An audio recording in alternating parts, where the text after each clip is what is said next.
All right, so this is the introduction to abstract algebra quiz 1 that we just had.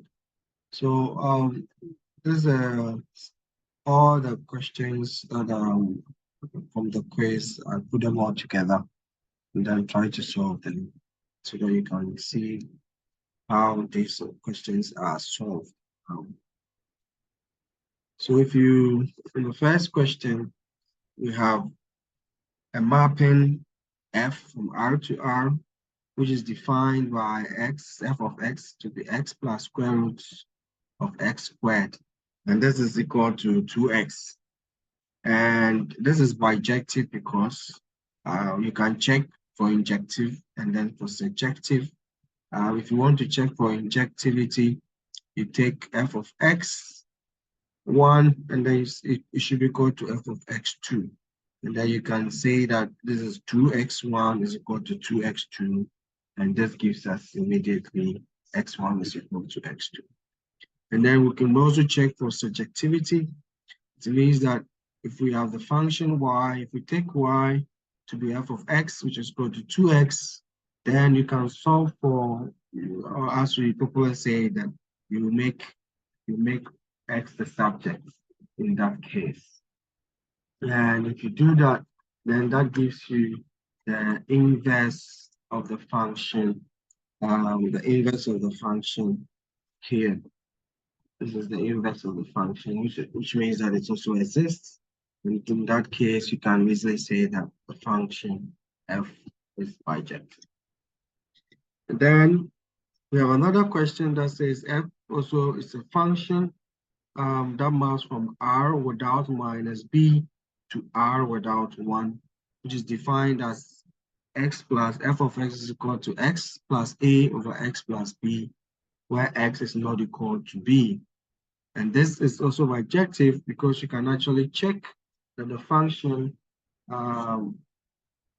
is injective by injectivity. Again, we knew from injectivity that f of x1 should be equal to f of x2. So if you do solve for f of x1 is equal to f of x2, you'll be able to derive that x1 is equal to x2. And that shows that the function is injective.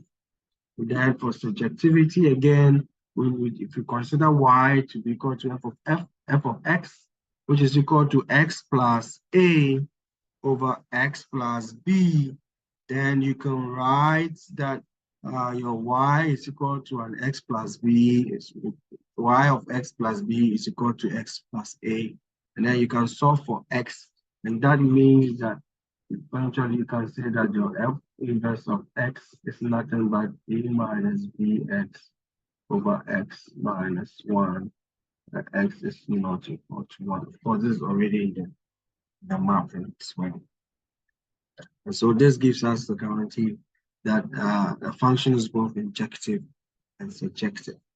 Then, for the other question, what we saw was that we had a function which was mapping from A to B, and the function was defined f of x is equal to minus x squared plus 6x minus 8.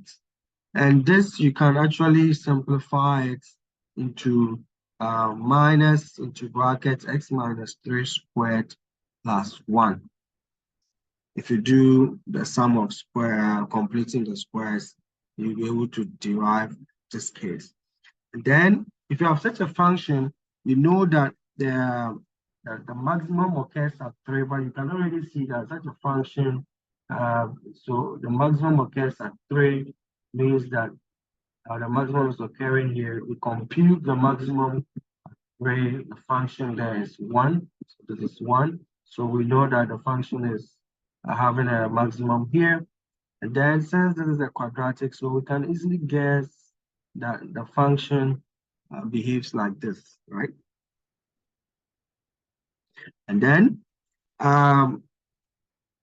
we know that if we are at the maximum f of 3, this f of 3 is basically, you are taking 3 from A, right? And then this is giving us an output 1, which is in B. So it means that your A, because of the behavior of the graph, your A is either your a is going to be minus infinity to 3 or 3 to infinity. And then your b, which is where you have your the f of 3 we computed to be 1. It means that b is going to be the maximum, or is going to have from minus infinity to 1. So if you have any of these, the solution can actually be A can be any of these, and this, then B is basically this. So any of them is fine. So you can have one that is from minus infinity to 3 mapping to minus infinity to 1. Or you can have function 2, which is mapping from 3 to infinity and then again to minus infinity to 1. So any of them is correct in this sense. And then the next one was a discussion on if you have an injective map in a domain X, Y, Z with range, so this is the domain, and you have a range 1, 2, 3, there's 3, such that exactly one of these equation holds, exactly one of these is true. This is f of x is 1, f of y is not 1, and f of z is not 2. Exactly one of them holds. Then find the inverse of f of 1 in that case. So to check to determine which one holds true and how to derive the rest, you say that, okay, if we take f of x to be 1, then it means that if you take the first, if we call this I, we call this I, and I. If you take I, which is f of x is equal to 1, to be true, then it means that the other two cannot be true, which means they are false. If the other two are false, then it means that in this case, if f of y is not 1 and f of z is not 2 are false, then it means f of y is 1 and f of z is 2. And so you will see that if you have this to be true, then you have f of x is 1, which is already true from this point, from earlier.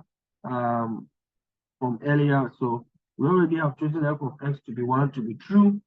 So if you get f of y also to be 1 and f of z to be 1, then because it's an injective map, you cannot have f of x to be 1 and f of y to be 1 as well. So this is not true. This cannot be possible. And then in the next case, if we take the second one, that is f of y is not equal to 1 to be true, then it means f of x is equal to 1 and f of z is equal to 2 are not true. And that means that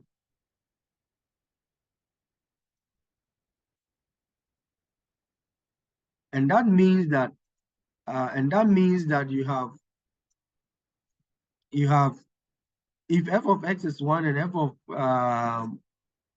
of z is not true, false, then it means basically you have f of x is not 1 and f of z is 2. So there's no pre-image for 1 because here you have f of y is not 1 to be true, and you have f of x is also not 1 to be true, and f of z is 2. So it contradicts the fact that the range is actually 1, 2, 3. So the next case is we consider f of z not equal to 2 to be true. And that means that f of x is 1 and f of y is not 1 are false. And that also means if they are false, then it means f of x is not 1 and f of y is 1. And if f of x is not 1 and f of y is 1, and f of z is not 2, is true, then it means that you can have f of x to be 2, f of y to be 1, and f of z to be 3, which satisfies the injectivity property of this map. And then it means that if your f of y is 1, then its inverse, which is f of 1, is also y. That is how to determine the solution for such a problem. Okay. Then the next one is function binary operation showing commutativity and associativity. So if you have a binary operation, A, which is A star B, which is given by A squared plus B squared, and then you want to determine if it is commutative, you know that A squared, for commutative, you know that A squared plus B squared is the same as B squared plus A squared. So it's very straightforward for commutativity, right? The commutative is very straightforward. And then we go to check for associativity, which we know is supposed to be that for associativity, you want to have A star B star C brackets is equal to A star B star C bracket to be equal. So you can check. If we take A star B star C, we have A squared plus B squared star C. And then if you do again a binary operation, then you have A squared plus B squared squared plus C squared. And then you can expand this to be A to the power 4 plus B to the power 4 plus 2AB all squared plus C squared. On the other hand, if you do for A star into bracket B star C, then you have A star into bracket B squared plus C squared, and then you have A squared plus B squared plus C squared all squared, and you realize that that this one, right, which is I, or let me say the left-hand side, and this one, which we call the right-hand side, are not the same, are not equal. So in that case, we say that it is commutative but not associative. Of course, we can have functions which are also associative but not commutative, and functions which are neither of them as well, and both of them as well. The other one was that we are given a binary operation. This binary operation is given by the binary, and this is the binary operation. A comma B star C comma D is equal to A plus C and then B plus D. And we are supposed to BD, and we are supposed to find the inverse of such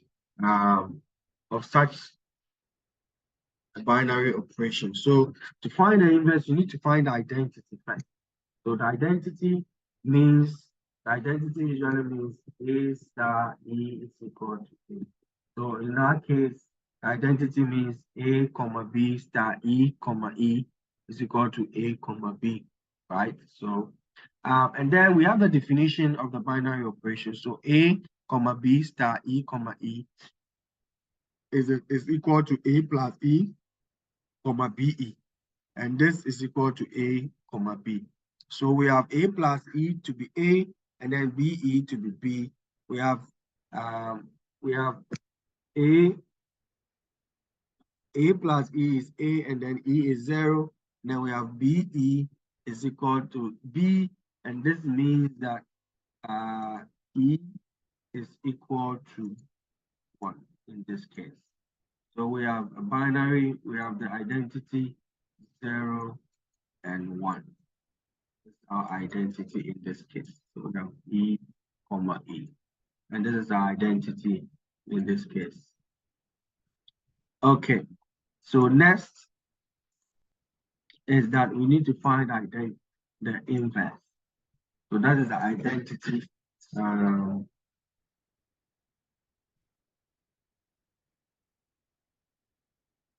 That is the identity.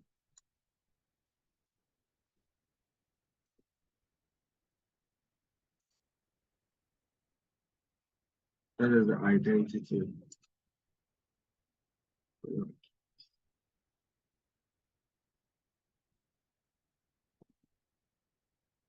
Then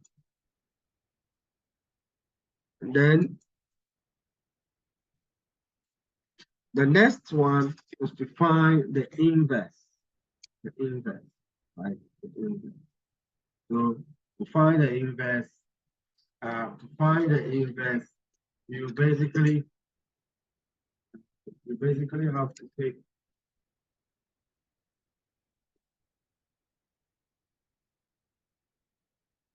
to find the inverse. To find the inverse, you take A, comma B, and then you take an inverse MM to be equal to the identity EE, which in this case is 0, 1. So if you take A plus M, comma BM, then this is nothing else but is equal to 0 and 1.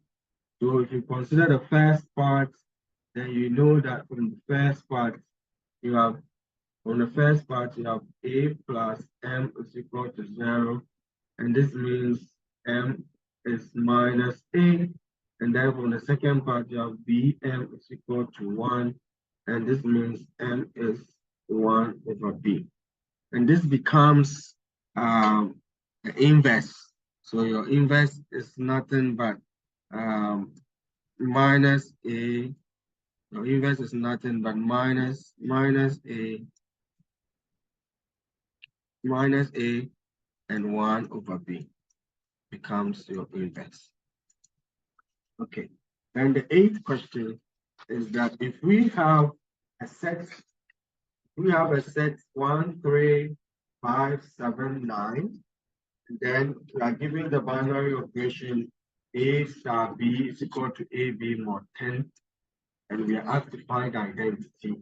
How do we go about it? So here you need to take all the elements of A, each element, and then check if it satisfies your binary operation. So in this case, you are doing modulo 10.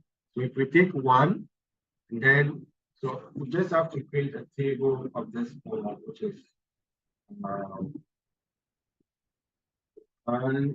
3, 5, 7, 9.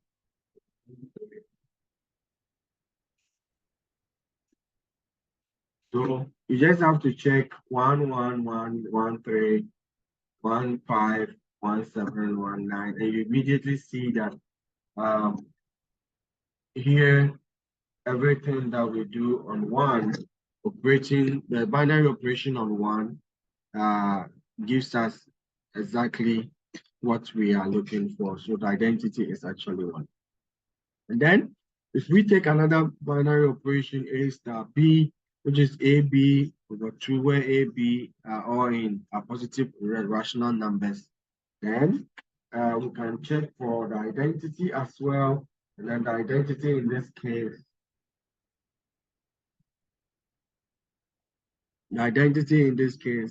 we say that you just have to take the identity, which means A star E is equal to A. Then the identity A star E is AE over 2, which is equal to A. So you can see that E is nothing else but 2.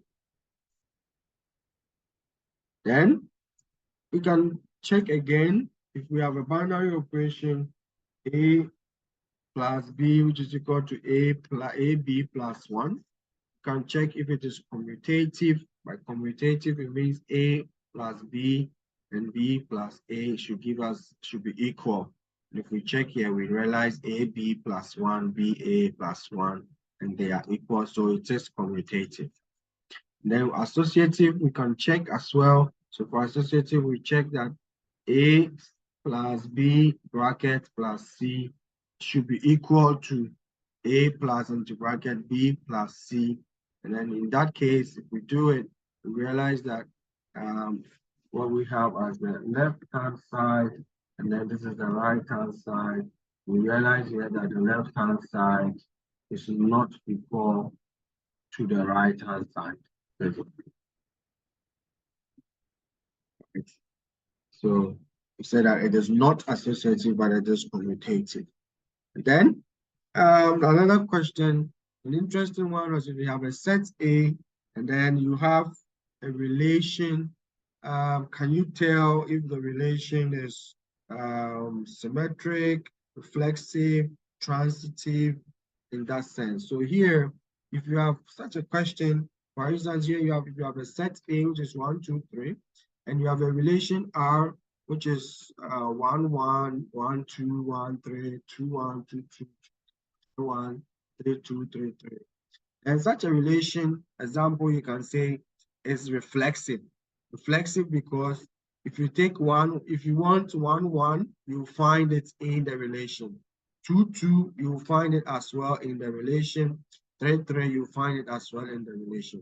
You say the relation is symmetric means, it means that 1, 2, and 2, 1 are both in the relation.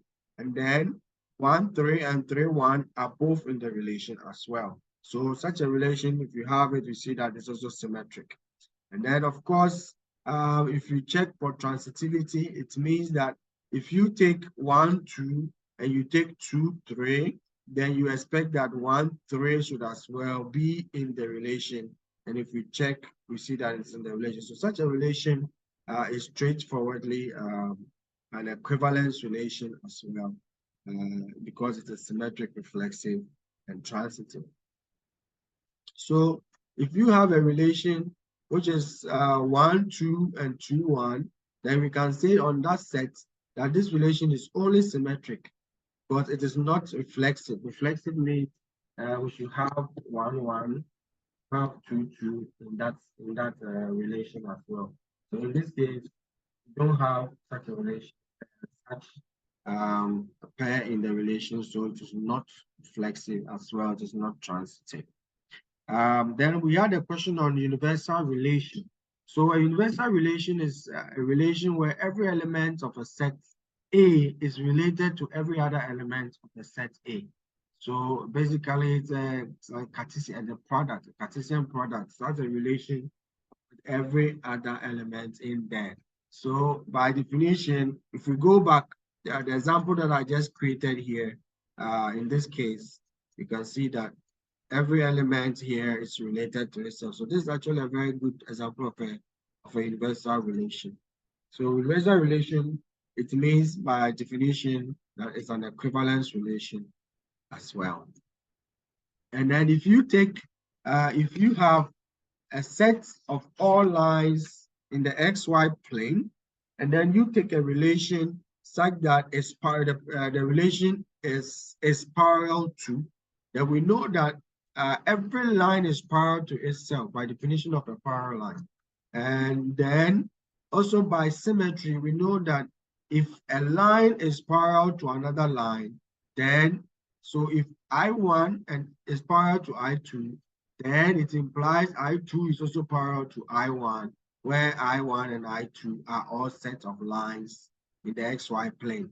If we take I1, I2, I3 from the set of all lines in the parallel in the XY plane, then we can't say that if I1 is parallel to I2 and I2 is parallel to I3, then I1 is parallel to I3 also holds, because it's parallel to, it's actually an equivalence relation as well. So the next question, the next one is if you have a squared minus b squared is less than or equal to 7 on Z. The next question was to find equivalence relation from a given given 4 equations to find the equivalence relation. So in this case, you need to check the properties of equivalence relation and check if these equations satisfies them. The ones which do not, there's only one of them which satisfy equivalence relation properties, all 3. So here, if you take the first one, which is a squared minus b squared is less or equal to 7, then on Z, on the set of integers, then you can check. If you have a squared minus b squared is less than 7, then it implies that b squared minus a squared is also less than 7. And this means symmetry, right? Symmetry. We just want to check symmetry. So if we take 2 elements, 3 and 0, for instance, we realize that 3 squared minus 0 squared is not less than 7. So that's false. So already symmetry is false, and that means it is not an equivalence relation. If we take the second one, or let's take the C, or let's take the second one, that's B, If we have 2a plus 5b and 0 or congruence modulo 7, then we are saying that 0, 5a plus 5b. Okay, and that means that any combination of a, b that you will take should give you a multiple of 7, and this is exactly 0 in modulo 7. So for reflexive, if we take a, then we see that 2a plus 5a is 7a, and this means exactly that we have 0 because any multiple of 7 is going to be divisible by 7. This means modulo 7 is satisfied for reflexive. For symmetry, if we take 2a plus 5b is 0 modulo 7, then 2b plus 5a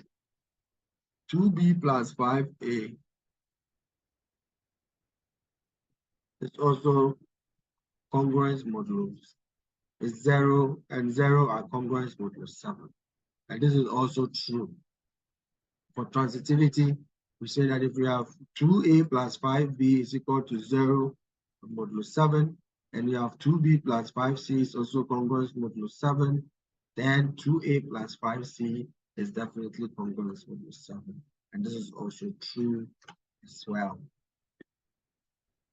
Okay, then in the next one, if we have a function, that takes it goes from r without 3 to r without 2, and is defined by f of x to be 4x minus 7 over 2x minus 6. Then we can check if it is injective. If it is injective, then we expect f of x1 to be equal to f of x2, and this should give us x1 to be equal to x2. So we check 4x1 minus 7 over 2x1 minus 6 should be equal to 4x2 minus 7 over 2x2 minus 6. And this exactly gives us x1 is equal to x2. Surjective. Surjective means we have y is equal to f of x is equal to 4x minus 7 over 2x minus 6. Then you can write x to be 6x minus 7 over 2y minus 4. And f inverse of x is also 6x minus 7 over 2x minus 4, which is exactly what we have as well. That it is bijective, and the inverse is given by this. Exactly. Okay. And the next one is that we want to check function counts. So of course, here in this case, I was asking for surjective functions from one set to another set, but I take this opportunity to explain the function count formula. So if you have a mapping f from x to y, then the number of functions in such a map is usually given where if the number of elements in x is given by m, and the number of elements in y is given by n, then the number of functions in this map is given by n to the power m. For injective, where m is greater or where the number of elements in the domain are more than the number of elements in the codomain, then it is given by m factorial over m minus n factorial.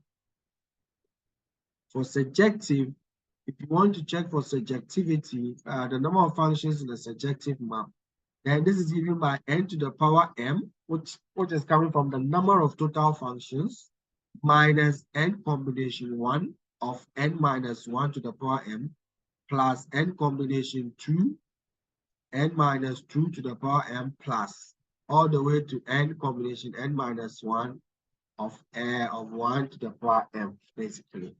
So in such an instance, example, if you have x to be 1, 2, 3, 4, so that the number of elements in x is 4, then you have y to be a, b, c, where the number of elements is 3. Then if you apply the formula then you see that you have 3 to the power 4 minus 3 combination 1 times 2 to the power 4 plus 3 combination 2 times 1 to the power 4. And this is equal to 81 minus 48 plus 3. And this gives us 36. So if you are asked for the number of functions such that the number of bijective functions is such a mapping as well, then you know that this is nothing but is this given by m factorial as well. Okay, then the next question, we're given a set 1, 2, 3, 5, 9, 11, 18, and then a relation A relation B if B minus A is divisible by 4. And we're asked to find the equivalence class of 1, 2, and 3. So if you want to find the equivalence class of 1, then you know that A is in A such that A minus 1 over 4 is in Z. And then this means you want to check which of the elements in A satisfies this condition here, this condition. So we take 1 minus 1 over 4, this is 0, and this is in Z, so we say 1 is there. If we take 2 minus 1 over 4 is not in Z, so it is not true. 3 minus 1 over 4 is not in Z, so this is also not true. 5 minus 1 over 4, this is 1, and this is in Z, so we say 5 is true. We take 9 minus 1 over 4, this is 8 over 4, which is 2, and this is also in Z, so we take 9. If we take 11 minus 1 over 4, this is not in Z. 18 minus 1 over 4, this is also not in Z. 2, we say A belongs to A, such that A minus 2 over 4 belongs to Z. And again, you see that the only element in the set A which satisfies this case is nothing but 2, the element 2 and 18. And if we take 3, we have A minus 3 over 4 in Z, and the only element that satisfies this is 3 and 11. Okay, so that is how to derive, that is how to obtain the equivalence classes for a set and a relation. Then we are given the set of subsets of the natural number, which is Pn, and we define a relation AR, A relates B, if and only if A is a subset of B. And then we know that such a set and such a relation is a poset, partially ordered set. Now, if we define C to be this set containing sets 1, 3, 5, 7, odd numbers in that way, then the infimum of A is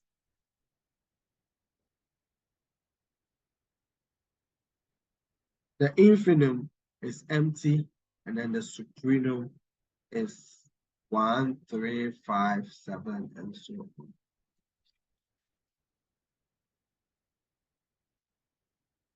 Then for the proof questions, if you have a function f, which is from reals without 0 to reals without a, which is defined as f of x is equal to a plus b over x, and we want to prove that it is bijective. So for bijectivity, we need to prove injective. We need to show that it is injective, and then we need to show that it is surjective. So injectivity is easy. If we take f of x1 to be f of x2, then we're able to show is directly that this is x1 is equal to x2. Surjectivity, we take y is equal to a plus b over x. Then we show that x is equal to b over y minus a. And then the f inverse of x is b over x minus a. And this is also surjective, so we have a bijective map. And then if you had the f of x, where f maps from R to R, and defined by f of x is equal to ax plus b, it's bijective. You can also straightforwardly show that it is injective and it is surjective as well.